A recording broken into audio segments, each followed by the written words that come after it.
கங்கை நதியோடைய ஆணவம் எப்படி அழிஞ்சுச்சு அப்படின்னு பார்க்கலாம். வானத்திலேயே தான் இருப்பாங்களாம் கங்கை நதி. கீழேயே இறங்க மாட்டாங்களாம். ரொம்ப சிறப்பு வாய்ந்த நதி வேறயா அது.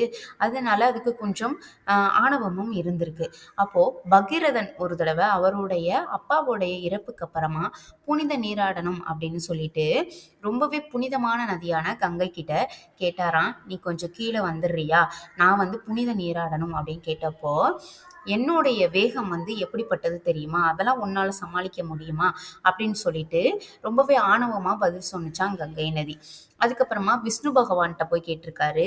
அவர் கேட்டும் கிடைக்கல. பிரம்மன் கிட்ட போய் கேட்டிருக்காரு. பிரம்மன் கிட்டயும் கிடைக்கல. வேற வழியே இல்லாம சிவபெருமான் கிட்ட போய் தஞ்சம் புகுந்தாராம் பகீரதன். ஐயா, நான் புனித நீராடணும். கங்கை நதி இந்த மாதிரி சொல்லிட்டாங்க. ஆனா எனக்கு கங்கை நதியில நீராடணும் ஐயா அப்படின்னு சொல்லி கேட்க, சிவபெருமான் என்ன பண்ணாராம், தன்னுடைய ஜடா முடியில கங்கை நதியை இறுக்கி பிடிச்சி டைட்டாக கொண்டைய போட்டாங்க. அப்போ கங்கையால் மூச்சு திணறி ரொம்பவே கஷ்டப்பட்டுருக்காங்க. அப்போ என்ன பண்ணாங்கன்னா, என்னைய மன்னிச்சிருங்க, இனிமேல் நான் அந்த மாதிரி ஆணவமாக நடந்துக்க மாட்டேன், ப்ளீஸ் என்னைய விட்டுருங்க அப்படின்னு சொல்லியிருக்காங்க. அப்போ தான் சிவபெருமான் தன்னோட ஒரே ஒரு ஜடாமுடியை மட்டும் அவுத்து விட்டாராம். அது மூலமாக தான் கங்கை நதி ரொம்ப ஓரளவுக்கு சீராக ஓட ஆரம்பிச்சிச்சான் அப்படின்னு சொல்லிட்டு புராண கதையில் சொல்லியிருக்காங்க. இதை பற்றி நீங்கள் கமெண்டில் சொல்லுங்கள்.